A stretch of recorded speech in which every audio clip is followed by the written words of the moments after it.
Les rendez-vous de la conservation, un podcast inspirant proposé par MOOC Conservation et Youth Conservation de l'ICN. À travers des interviews d'acteurs engagés dans la conservation, nous souhaitons informer, former et inspirer tous les passionnés de la nature qui s'impliquent dans la protection de l'environnement. Bienvenue dans ces rendez-vous de la conservation.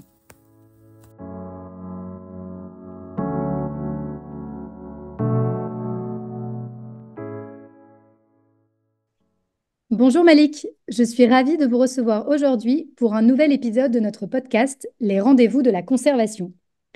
Malik, vous êtes expert praticien, Bonjour. maître formateur certifié en agroécologie depuis plus de 20 ans. Vous résidez au Sénégal et vous avez créé en 2020 une entreprise à vocation communautaire spécialisée dans la résilience climatique et sociale et plus spécifiquement dans l'agroécologie. Hmm. Voilà pour une petite introduction. Et maintenant, Malik, je vais vous laisser la parole. Est-ce que vous pourriez revenir, s'il vous plaît, un petit peu sur votre parcours plus en détail? Mais merci beaucoup pour l'invitation et je suis très honoré d'avoir aujourd'hui l'opportunité de partager un peu avec vous ma modeste expérience sur l'agroécologie. En fait, c'est exactement ça. Je m'appelle Malixo et je suis expert praticien en agroécologie. On y reviendra pourquoi praticien en agroécologie. Et à la base, je suis technicien supérieur horticole, option horticulture générale.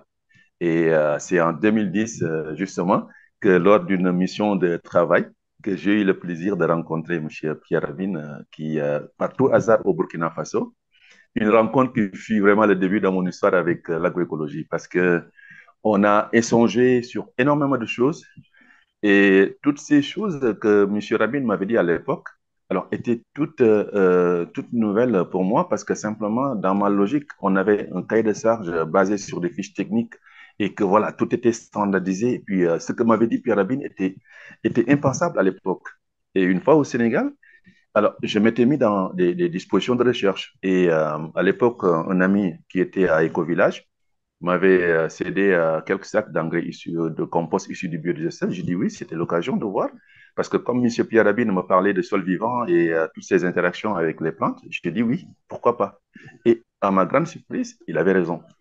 Il avait raison parce que j'avais réussi à stabiliser un maraîchage dans un sol qui n'était pas censé l'avoir, déjà d'une part, mais encore à une période où réellement, ce n'était pas censé être une période hivernale. Parce qu'ici, chez nous, à l'époque, en 2010, le maraîchage en hivernage, ce n'était pas possible. Aussi, on nous disait qu'un sol apte pour faire de l'agriculture, le maraîchage devrait être de telle manière, telle manière. Ce n'est pas ce que j'ai fait. J'ai juste utilisé les informations que m'avait fait donner M. Pierre Rabhi. Et voilà que j'ai réussi à trouver des alternatives qui étaient là concrètes. Mais à l'époque, malgré les preuves pertinentes que j'avais, ben, j'avais du mal à faire accepter cette technologie au niveau de mes pairs parce que simplement, je ne respectais pas le standard. Alors, de temps en temps, j'écrivais à M. Rabin pour lui parler, faire part de mes préoccupations et tout, mais il m'encourageait chaque fois. Il me disait, allez-y, soyez ce chercheur endogène parce que derrière, ils vont vous croire parce qu'ils seront obligés de vous croire, même si en fait, ils disent que vous n'avez pas de preuve scientifique. Et ben, considéré souvent comme anticonformiste par mes collègues, j'ai poursuivi quand même ma dynamique. Et en 2015, j'ai eu l'opportunité de rejoindre le programme national biogaz domestique. Et là, je devais justement travailler sur cet engrais que je connais assez bien. Et un substrat que j'ai pu travailler et que je connais son comportement. Et là-bas aussi, j'avais à ma disposition un terrain très large parce que, mine de rien, c'était sur 3 régions et plus de 1000 producteurs. Donc, vraiment un cadre idéal qui me permettait d'exploiter tout mon potentiel. Et à l'époque, j'ai réussi à songer, à avoir apporté un changement significatif dans le cadre de vie des communautés que j'encadrais à partir des innovations et des bonnes pratiques appropriées. Et là-bas, on ne pouvait pas ne pas accepter parce que c'était une évidence. Alors, et j'ai poursuivi justement cette activité auprès du PNB jusqu'en 2020 où le programme a terminé. Mais parallèlement, comme j'avais des ambitions de me perfectionner, alors j'avais suivi un cursus également de formation continue dans de nombreuses structures spécialisées comme l'Université d'Alexandrie où j'ai obtenu des certificats dans le développement durable et la résilience climatique. Et par la suite, dans cette même dynamique, par la même occasion, j'ai été admis dans le programme de formation de IFOAM, Organique International, qui m'a permis d'être parmi les maîtres formateurs de l'époque. Et beaucoup plus tard, alors j'ai acquis le titre de maître formateur certifié dans le cadre du Centre de connaissance de la culture écologique biologique dans le pôle du Sénégal, dans l'extrême baie qui est porté par la FENAP. Et c'est ainsi que, engagé désormais comme acteur de changement, j'ai décidé tout naturellement, alors comme déjà j'avais des prérequis en agroécologie, alors de créer une entreprise à vocation communautaire qui s'appelle Agrosol. Bon, Agrosol, en fait, c'est l'agroécologie et la solution parce que c'est M. Pierre Rabin qui m'avait dit l'agroécologie est la solution. Donc, j'ai créé à sa mémoire Agrosol, qui veut dire, une diminutif Agrosol, agroécologie, c'est la solution. Donc, une entreprise à vocation communautaire en hommage à M. Rabin. Et cette structure collabore avec toutes les structures, y compris étatiques, et qui œuvrent dans l'agriculture en Afrique et au Sénégal d'une manière générale. En fait, voilà d'une manière ramassée d'où je viens, qui je suis et quels sont mes objectifs dans le domaine et qu'est-ce qui m'a vraiment motivé pour être un agroécologiste. Merci Malik, c'est vraiment passionnant. Et du coup, aujourd'hui, via Agrosol, vous proposez des formations en agrologie, en agroécologie, pardon, c'est bien ça? Mm, tout à fait. Tout à fait. Oui, en fait, vous savez, au Sénégal, et je peux dire même avec tous les collègues que je suis en Afrique, tous les analystes s'accordent à proposer l'intensification de l'agriculture comme la solution à la souveraineté alimentaire. Et c'est logique. C'est logique de penser que si le nombre d'hectares cultivés par capita diminue régulièrement, il faudrait augmenter le rendement pour produire suffisamment pour tous. Ça, c'est nous, à Agrosol, on partage parfaitement cet avis. On est en phase. Mais la question, c'est comment? Comment cette intensification? Parce que ce mot intensification, c'est ce qui nous a créé tous les problèmes que nous avons aujourd'hui. Donc, c'est justement en réponse à cette question que nous, cherchons à diffuser des connaissances et bonnes pratiques appropriées, climato-intelligentes, capables d'apporter justement à la fois des solutions concrètes aux problèmes dont sont confrontés les producteurs, mais aussi des techniques de préservation de l'environnement. Donc, tout ce que nous faisons, c'est proposer des alternatives en fonction du factuel. Nous ne venons pas pour apporter des formations à la carte, mais c'est par rapport à des problèmes ponctuels par zone. Par exemple, on ne va pas mettre dans un même groupe alors, des gens qui n'ont pas les mêmes réalités. C'est comme si on mettait beaucoup de gens dans un même bus qui ont des générales différentes. Donc, on essaie d'analyser et de comprendre qui est devant nous, quels sont ces problèmes. Sur la base maintenant de ces problèmes, on essaie de leur apporter des solutions concrètes. Donc, si je comprends bien, vous avez une approche qui est avant tout très pratique et locale, adaptée à un contexte. Quelles solutions concrètes vous défendez aujourd'hui pour lutter contre le changement climatique? Avant tout, parce que bon, le changement climatique dans d'autres pays, on le sent différemment, mais chez nous, comment on le sent? C'est que nous avons, parce que d'habitude, habituellement, comme par exemple pour le maraîchage, alors le changement climatique a impacté que l'eau n'est plus disponible en surface, donc il faut aller très profondément le chercher. Mais quand on le trouve, alors, on a également le même problème parce que, alors, ça s'évapore très vite parce que, voilà, le soleil risque d'influer sur justement l'eau. En plus de tout ça, nous avons les maladies qui deviennent de plus en plus récurrentes. Nous avons ici les insectes qui deviennent de plus en plus récurrentes. Donc, on fait focus sur ça. Comment créer des conditions qui vont faire que l'eau sera disponible et accessible pour la plante, mais comment également initier d'autres alternatives qui vont stabiliser les insectes, qu'ils ne viennent pas perturber, en tout cas ce que nous avons fait, parce que ce qui est facile pour les gens, c'est de mettre des pesticides de synthèse pour que tout soit éradiqué. C'est très facile. Mais le problème qu'il y a dessus, c'est qu'on tue en même temps les abeilles. Et là, il y aura un souci parce que simplement, nous voyons de plus en plus quelqu'un qui a son site de piment, de tomates et tout, mais qui ne produit pas beaucoup parce que justement, il n'y a pas de pollinisation. Donc, l'ensemble de ces aspects, donc, on s'est dit que nous, pour nous, il faudrait impérativement que nous puissions partir sur la base de la conscientisation pour permettre justement aux acteurs d'être conscients de la nécessité d'agir et de consommer autrement. Et maintenant, dans ce processus maintenant, on va s'inspirer des champs écoles pour proposer un programme de transfert de compétences pratique carrément, mais de résilience climatique et, comme je le disais tantôt, adapté au contexte, mais aussi avec des moyens de lutte appropriés par terroir. Très intéressant. Et alors, vous êtes encore on va dire une jeune entreprise, mais vous avez quand même maintenant 4 ans, enfin plus de 4 ans d'existence. Est-ce que vous voyez déjà des impacts de ces pratiques que vous prenez sur... alors, on s'intéresse chez Youth Conservation et Mo Conservation beaucoup sur les enfants, les jeunes, parce que c'est les éco-citoyens de demain.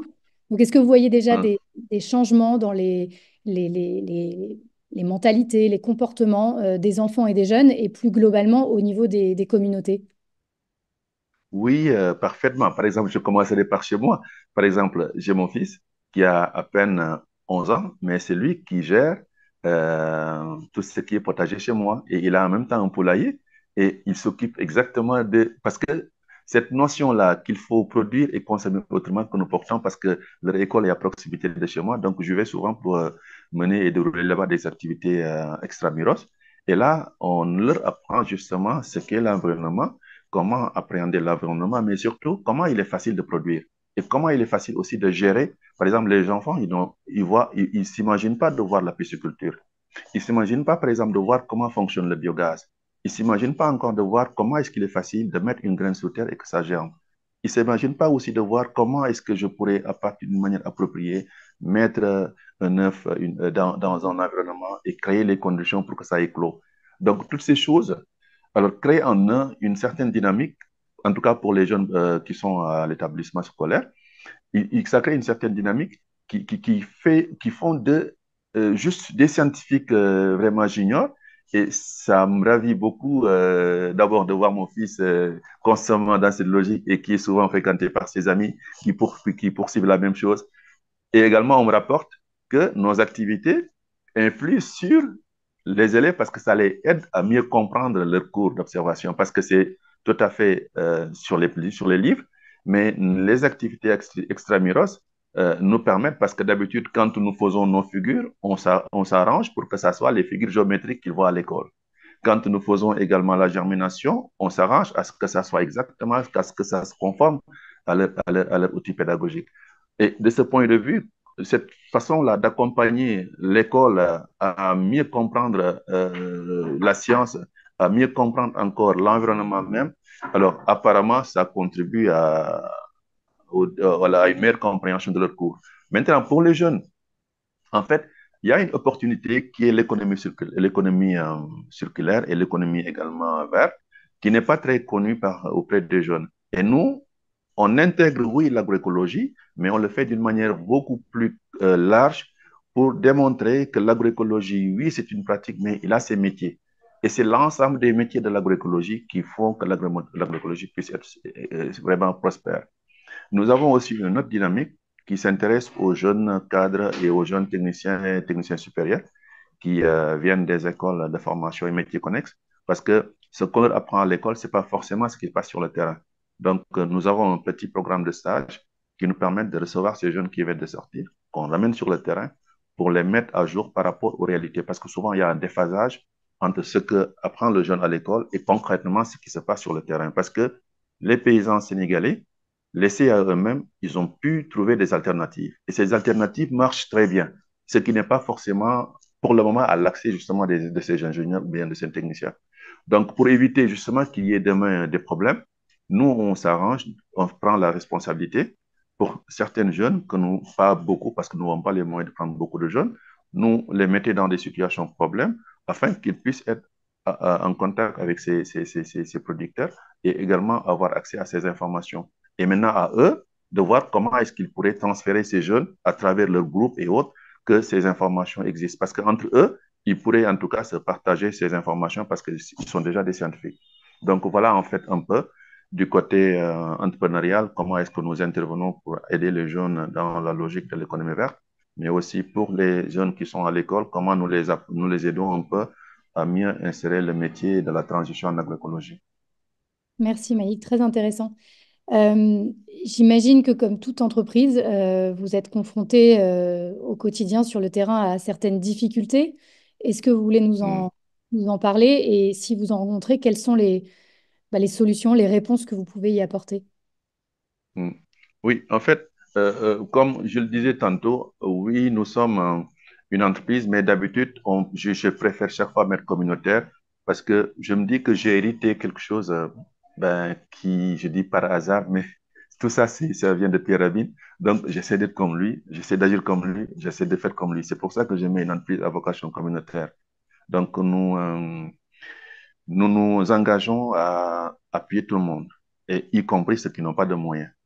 Et souvent, ça cause problème parce que on est des fois tellement submergé que nous sommes obligés des fois d'être vraiment inondés et de mettre des fois tous nos moyens et toutes nos ressources dans cette activité et ça cause problème. Et de ce point de vue, je pense que on est en train, en tout cas, de voir quel axe et comment est-ce que nous pourrons encore davantage nous ouvrir et comment est-ce que nous pourrons développer des projets avec des personnes pour que ces projets puissent vraiment absorber l'activité que nous faisons afin que nous puissions vraiment assurer notre activité auprès d'autres personnes et beaucoup plus large.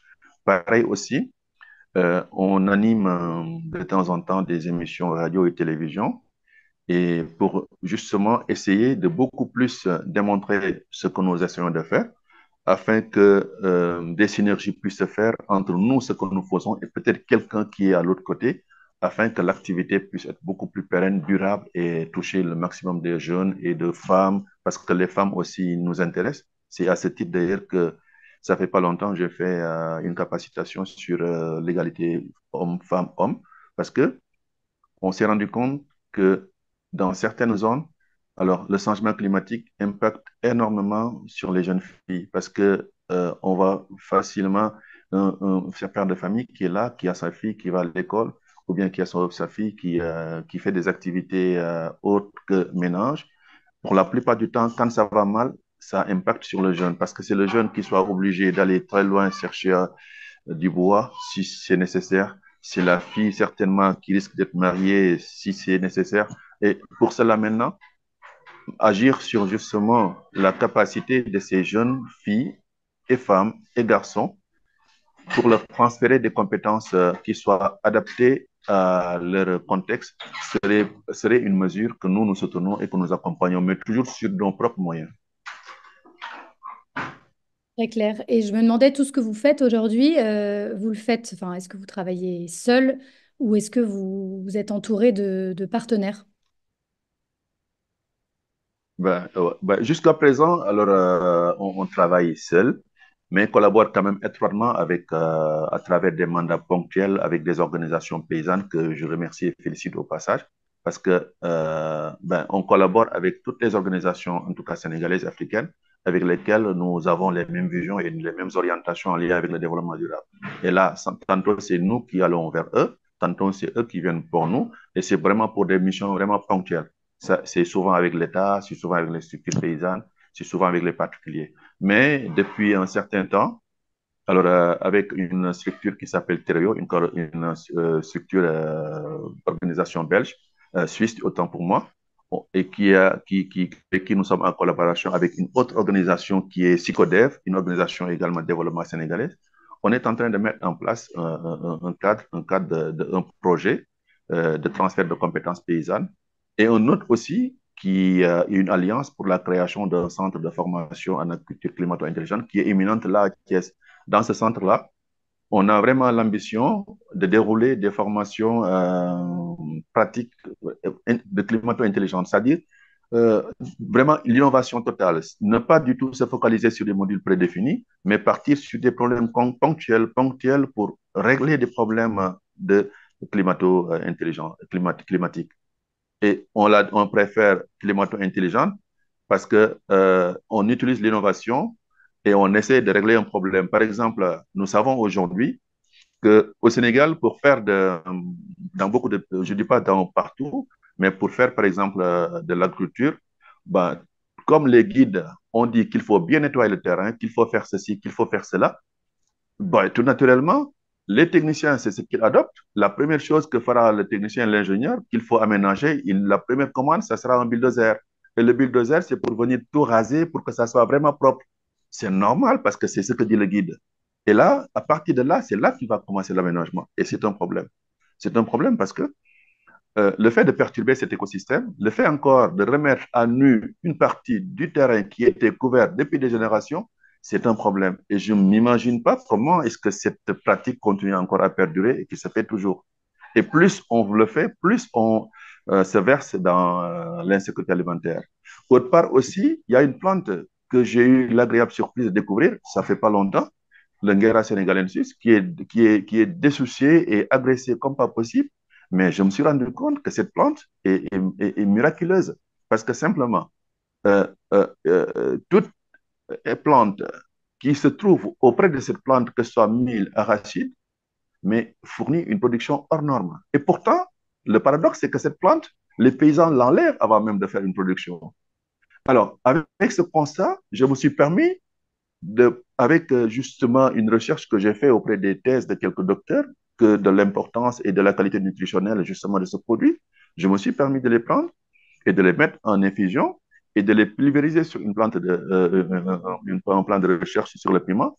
Mais figurez-vous, le piment s'est comporté exactement tel que le Nguera sénégalais, ça veut dire l'endurance. Parce que le Nguera sénégalais, c'est une plante qui ne s'arrose pas, mais c'est une plante qui est tout en verte, en saison sèche comme en saison des pluies. Et là, partant de cette hypothèse, et partant aussi de l'hypothèse de l'ensemble des thèses que j'ai lues, alors je me suis permis de dire que je vais essayer de transférer cette propriété du Nguera à une plante que je choisis. Et je choisis le piment. Et je peux vous assurer que j'ai pu stabiliser l'endurance d'une plante à partir du Nguera en faisant simplement, j'ai arrêté d'arroser, j'avais deux paramètres, une plante qui subit une façon classique et une plante qui subit une façon souhaitée avec l'Inguera. Et en un moment, j'ai arrêté d'arroser. Mais la plante que j'ai arrosée avec l'Inguera est restée 15 jours sans pour autant subir des dommages hydriques. Donc, pour dire qu'il y a beaucoup de choses que nous ne savons pas et que nous devrions aller vers. En effet, je pense que c'est une vraie leçon, Malik. Merci beaucoup. On, on a beaucoup parlé, enfin, on a parlé du futur, du présent. Si on regarde un peu vers l'avenir, c'est quoi vous en avez parlé un petit peu, mais vos principaux projets pour les mois à venir et 2025, si on se projetait jusqu'à là? C'est vraiment finaliser nos chantiers avec les partenaires là qui sont en cours. Ça veut dire le chantier avec Tereo qui est en cours et le chantier avec Psychodev et Tereo pour justement cette activité de diversité paysanne, mais aussi mettre en place ce projet aussi de centre de formation en résilience climatique sociale parce que nous pensons que si nous voulons vraiment apporter une différence, il faut qu'on innove à partir maintenant de l'existence, mais surtout de placer la formation comme un capital. Ça veut dire qu'il faut qu'on arrête de former les gens dans les salles, ça ne sert à rien. Il faut qu'on arrête également de euh, donner à des gens à des formations des connaissances qu'ils vont garder encore longtemps. Pour régler le problème, à mon avis, il faut que les modules de formation puissent répondre à un problème ponctuel. Et c'est justement ça mon défi. Et autant on va le faire au niveau terrain, à partir de notre centre de formation, autant on va le faire aussi au niveau de nos partenariats avec Psychodev et Thériault, mais aussi on va faire énormément d'informations radio et télévision pour justement partager l'ensemble des connaissances que nous voulons, parce que ce que nous souhaitons, c'est vraiment démocratiser les connaissances. Démocratiser les connaissances en agroécologie, parce que je me dis qu'il devient de plus en plus urgent pour nous tous, en tout cas tous sachant qu'il y a des notions en agroécologie, en développement durable, en changement climatique, c'est le moment de parler et d'agir. On ne peut plus se taire. Parce que si réellement, en tout cas personnellement, chaque fois quand je sors et que je vois ce qui se passe dans notre environnement, moi, si je suis inquiet. Franchement, je suis inquiet et je ne peux plus du tout me taire. Donc, je me dis que je ne serai pas de ceux qui vont dire que, écoutez, je savais, je me suis tué. Je ferai l'essentiel et si on me trouve, tant mieux. Si on ne me trouve pas, je serai dedans. Parce que je ne peux pas, je n'ai pas le prétexte que je ne sais pas, je sais. Parce que comme j'ai été tout le temps chercheur, eh ben, j'ai été tout le temps, j'ai toujours essayé de connaître. Maintenant, je sais. Et ce que je sais, alors franchement, personnellement, en tant qu'humain, Je suis inquiet. Je suis très inquiet et c'est notre devoir d'agir et d'arrêter de penser qu'il faut que, avant de faire ceci, je dois être payé. Non, agissons, allons ensemble, essayons de régler ce problème avant qu'il ne soit trop tard. Et c'est le mot que je n'arrête pas de dire à la radio, à la télévision et chaque fois quand je suis également avec des gens qui produisent. Parce que si aujourd'hui on pense que euh, le standard de qualité, le standard de la production, c'est juste euh, aller produire, mettre des choses déjà tout enlever, aller aménager avec des espèces de plantes, pesticides, engrais chimiques. Oui, économiquement, on est bien, mais d'une manière environnementalement, il y a problème. Et on le sent de plus en plus. Les paysans sénégalais, africains, ils sentent de plus en plus qu'il y a souci. Et même s'ils ne le disent pas, il y a souci. Pareil aussi du côté de la santé. Ça fait pas longtemps, j'étais dans un processus de formation, mais assez curieusement, quand j'ai demandé qu'on me donne le centre d'intérêt des gens qui venaient pour la formation, mais il y a une dame, c'était une docteure, elle était, si vous voulez, spécialiste cancérologue, mais ça m'a étonné. Et quand on était dans les coulisses, je lui ai posé la question, mais ce qu'elle m'a répondu, et sans équivoque, que j'ai fait un découpage et je sais que la santé aujourd'hui des humains est tributaire à ce qu'ils consomment. Donc, je suis là pour apprendre personnellement comment je pourrais faire pour avoir à proximité ce que je consomme. Donc, vous voyez un peu que ça devient de plus en plus urgent pour tous, tant bien pour la santé de l'écosystème, mais tant bien pour la santé humaine. Exactement. J'ai des enfants comme tout le monde. Et si Ouais, mes enfants, je dois les protéger. les Mes deux. amis, je dois les protéger. Oui, et je pense que c'est de ma connaissance que je dois protéger mes amis et mes enfants. Et aussi les amis, les enfants de mes amis. Et aussi même tous que je vois qui vivent et qui pourraient profiter, en tout cas, du peu que je connais, en tout cas, qui pourraient changer la différence, peut-être, soit pour leur santé, ou bien pour économiquement pour eux, ou bien contribuer à notre écosystème. Merci Malik, c'est vraiment très intéressant et je pense qu'aujourd'hui vous avez passé de nombreux messages à nos auditeurs. Nous arrivons à la fin de notre entretien. Est-ce que pour terminer, vous auriez un message ou un conseil à donner à je pense à des ONG ou des écoles qui souhaiteraient mener des activités de sensibilisation à l'agroécologie? Ben, nous pensons qu'il est fondamental d'organiser, comme je l'ai tantôt dit, les connaissances en agroécologie. Certainement, aujourd'hui, comme je l'ai dit au début, à mes débuts, j'avais beaucoup de mal à me faire comprendre parce que justement, on me disait que je suis anticonformiste. Mais aujourd'hui, comme il y a des sous, tout le monde y est dedans. Et tout le monde cherche à dire qu'il est agroécologue. Mais il faut qu'on l'organise. Il faut qu'on l'organise à manière à ce que les responsables de l'élaboration des politiques puissent s'en servir pour prendre des décisions. Parce que c'est du concret, l'agroécologie. Il faut aussi promouvoir un environnement où ces responsables pourront mettre en commun les enseignements à dégager et l'expérience même acquise d'une manière horizontale afin qu'ils puissent prendre des décisions en fonction de ce qui a été expérimenté et approuvé par les acteurs de terrain. Parce que euh, l'agroécologie implique, oui, certes, une chaîne de valeur. Certaines sont dans le plaidoyer, d'autres sont dans d'autres secteurs, mais il y a d'autres qui sont des experts praticiens. C'est le temps maintenant de laisser aux experts praticiens agir afin que nous puissions apporter des solutions. Parce que si nous ne descendons pas pour démontrer que c'est faisable, comment est-ce que ceux qui font porter le plaidoyer et les responsables pourront prendre des décisions? Parce que l'État ne prend pas de risques. Si réellement on ne les rassure pas que nous sommes économiquement viables et que nous pouvons les rassurer en termes de productivité saine, mais ils ne vont pas tout de suite nous croire.